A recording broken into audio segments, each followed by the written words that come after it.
सिंधू जिल्ह्यामध्ये लोकसभेला पैसे वाटल्यामुळे सर्व लोकप्रतिनिधी, सत्ताधारी लोकप्रतिनिधींचं जनतेकडे दुर्लक्ष झालेलं आहे।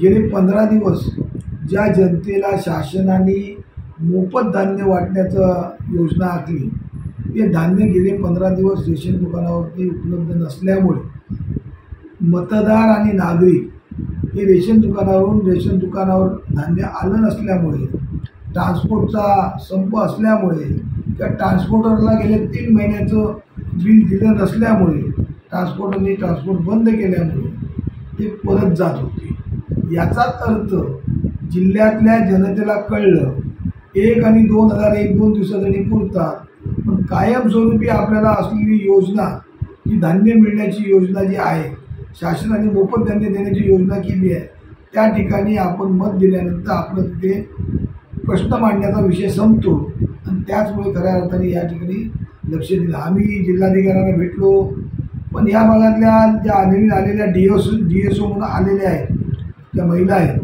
त्या महिला आल्यानंतरच बदलीच्या प्रयत्नात सुरू झालेल्या आहेत।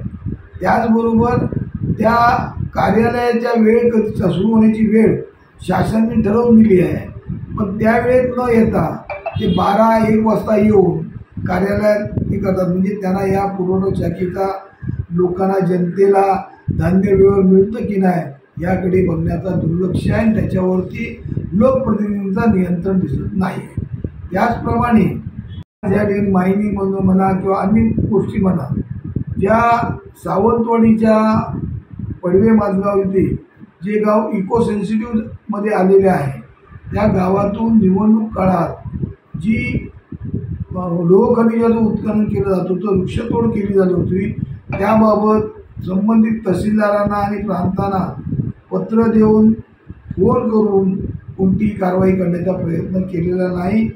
तहसीलदार तर सांगतायत की मायनिंगवरती काम करणं किंवा त्यांच्यावरती कारवाई करण्याचा आमचा अधिकार नाही, कारण महसूलच्या किंवा तहसीलदारच्या जॉब कार्डमध्ये जे काही अनाधिकृत काम होते त्याच्यावर नियंत्रण ठेवणे, महसूल चुकत असेल तो महसूल जोडा करणे हे तहसीलदारचं खऱ्या अर्थाने काम असतं।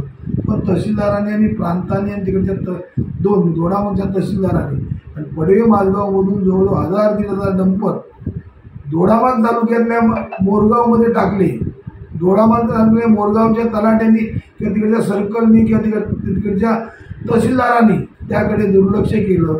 हे दुर्लक्ष करण्यासाठी तहसीलदाराला 5 लाख, प्रांतांना 7 लाख आणि असलेल्या तिकडच्या कर्मचाऱ्यांना पैसे दिले असल्यामुळे हे 15 ते 20 दिवसात ते तिकडे वाहतूक केली आणि तिकडची वाहतूक केलेली बोगस कंपनीच्या नावावर, कारण ती कंपनी नाही आहे, त्या बोगस कंपनीच्या नावावर वाहतूक पोर्टवरती केली। याचा अर्थ किती अंदाधुंदी कारभार जिल्ह्यातले अधिकारी करतायत आणि त्या ठिकाणी आपल्या जिल्ह्यातले असलेले मंत्री म्हणा, निवडून आलेले सत्ताधारी आमदार म्हणा, हे याकडे कोणतेही लक्ष देत नाहीत किंवा कोणत्याही लक्षामध्ये भानगडीत पडत नाहीत। आज या भागाचे आमदार हे जे सर्व गट स्वतःने सांगतात, आज फोंड्यामध्ये 1 वर्षात 6 महिन्यात बांधलेली संरक्षण भिंत पडली, त्याकडे पण दुर्लक्ष नाही। याच्यामध्ये सर्व आमदार आणि अधिकारी यांचा मिळजोल नसून